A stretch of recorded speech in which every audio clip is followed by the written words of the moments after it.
வணக்கம். கொடைக்கானல இருந்து அப்பாஸ் பேசுறேன். இது ஸ்பிரிங் சீசன் அப்படின்னு சொல்லக்கூடியது.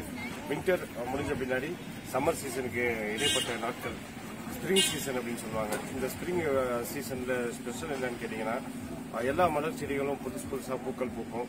புது புது பறவை இந்த மாதிரி எண்ணிக்கை வந்து இந்த மலை பிரதேசங்களை நோக்கி வரும். இந்த மாதிரி ஒரு அருமையான காலநிலை. இது வந்து எப்போ நடக்கும்னா, பிப்ரவரியிலிருந்து உங்களுக்கு மே மந்த்துக்குள்ள தான். இந்த 3 months ரொம்ப பியூட்டிஃபுல்லா இருக்கும்.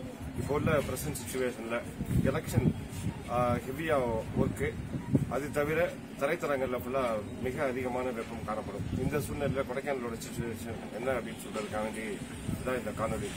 இப்போ வந்து பாத்தீங்கன்னா, இங்க டூரிசம் கிரௌடு ரொம்ப கம்மியா இருக்கு. சொல்ல போனா ஒரு 20% டூரிஸ்ட் தான் இந்த ஊர்ல ஆக்குப்பையில இருக்காங்க. நல்ல ஹோட்டல் ரூம்ஸ் அது மாதிரி எல்லாம் நிறைய வேக்கண்டா இருக்கு. கிளைமேட் ரொம்ப எக்ஸலண்டா இருக்கு. நல்ல ஒரு வார்மா இருக்கும். நல்ல ஒரு தென்றல் காற்றோட இருக்கும். இந்த நேரத்தில் வரவங்களுக்கு செலவினங்கள் பாதி இருந்தா போதும். எப்படியும் செலவு பண்ற காசுல பாதி இருந்தா போதும்.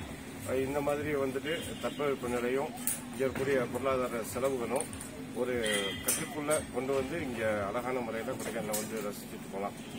இதுக்கு 2 நாள் இருந்தா போதும். ரொம்ப நாள் கூட தேவையில்லை. ரொம்ப நல்ல சேஃபான ஊரு, நல்ல ஆதரவான மக்கள். கொடைக்கானல் வாருங்கள் அப்படின்றத காணொலி வாயிலாக தெரிவித்துக் கொள்கிறேன். நன்றி.